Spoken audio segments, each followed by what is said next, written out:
Hi, I'm a little bit late to the Women's Prize for Fiction longlist party.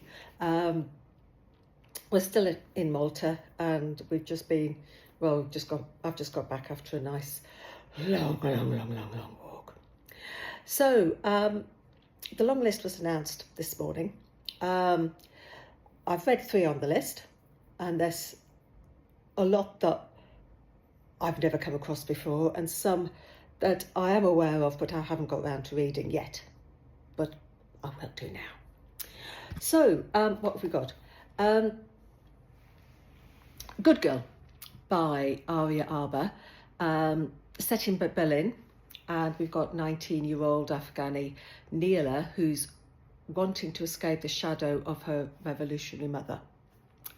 The Ministry of Time by Kalyani Bradley. This one I've already ordered from the library. So it might be there when I get back. Somehow I doubt it. My library's always a bit slow to get things to me.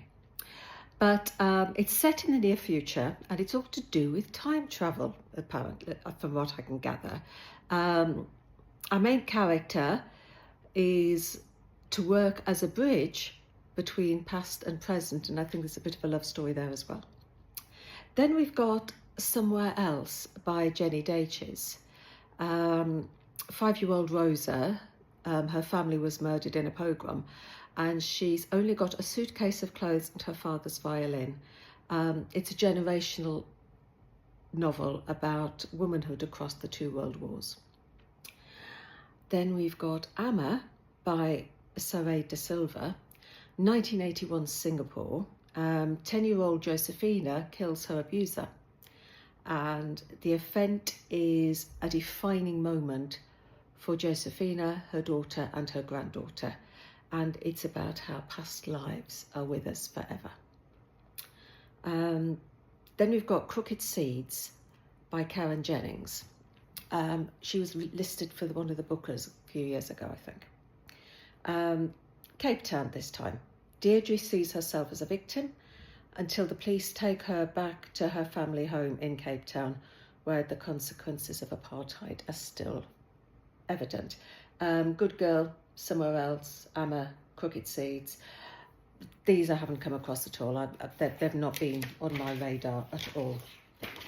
The next one I am aware of, but I've just not got around to reading, and it's All Fours by Miranda July.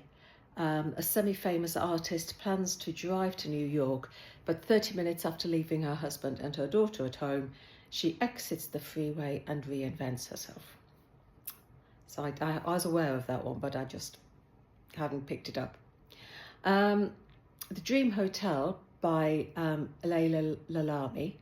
I think this is a bit of a dystopian one. Sarah returns home from a conference abroad, and agents from the Risk Assessment Administration pull her aside because her algorithm has determined that she's at risk of harming her husband.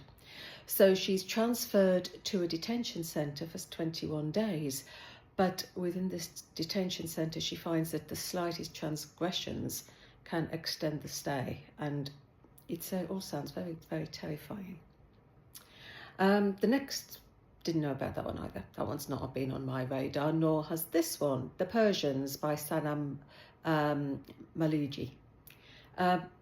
The Valet family were somebodies in Iran, but nobody's in America, and it's a portrait of a unique family in crisis. A portrait exploring the question of love, money and art.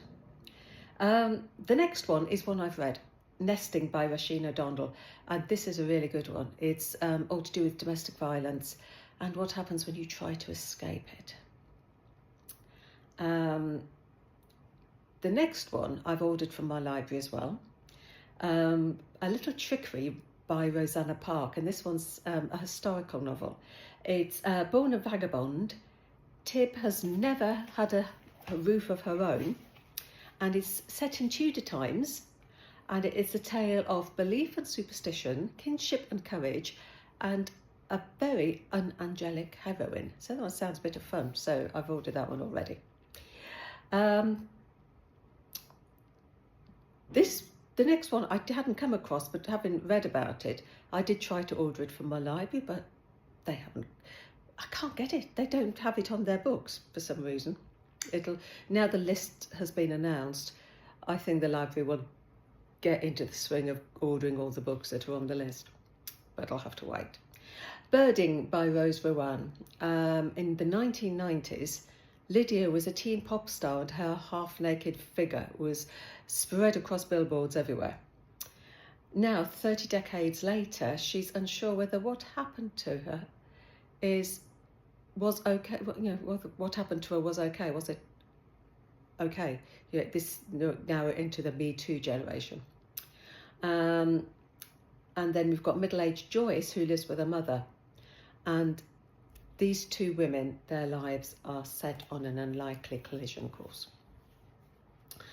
The Artist by Lucy Steeds is one I'm going to download from Audible. And this is set in Provence, 1920.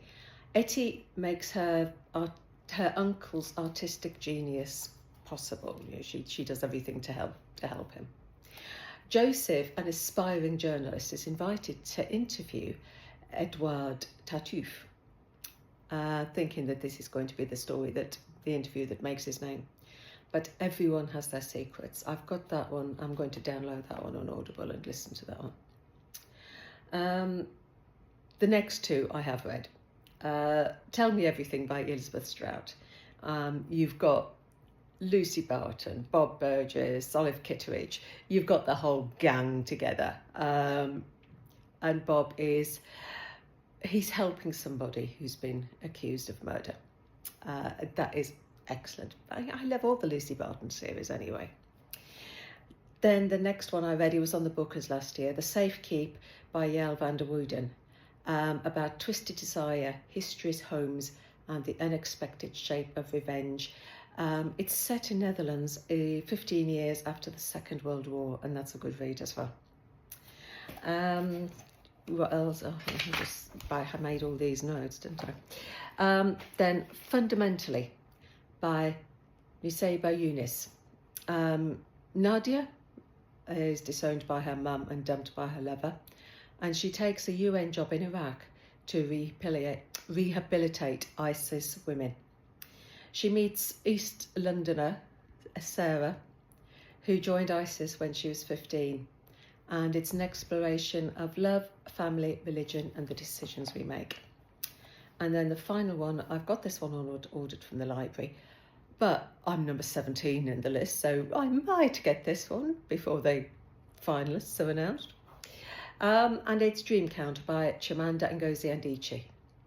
And we've got Chiamaka, a Nigerian travel writer living in America. Alone in the pandemic, she recalls her past loves. We've got Zikora, her best friend, who's a lawyer, who was very successful until she was betrayed and brokenhearted, and now she must turn to the person she thought she needed the least.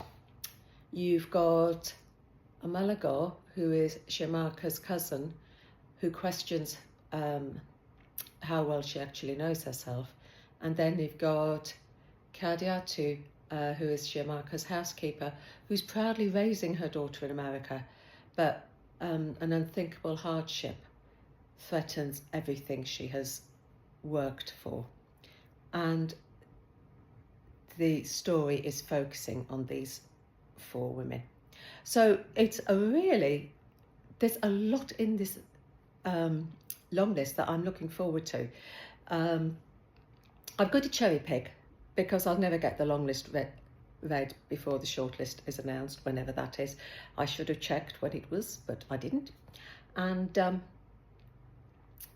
I will sort of cherry pick, and we'll see whether the ones I cherry picked actually appear on the shortlist. I'm normally hopeless when it comes to trying to work out what's on the shortlist and what isn't. But I'm looking forward to this. I'm off now to download The Artist. I've got 3 on order from the library.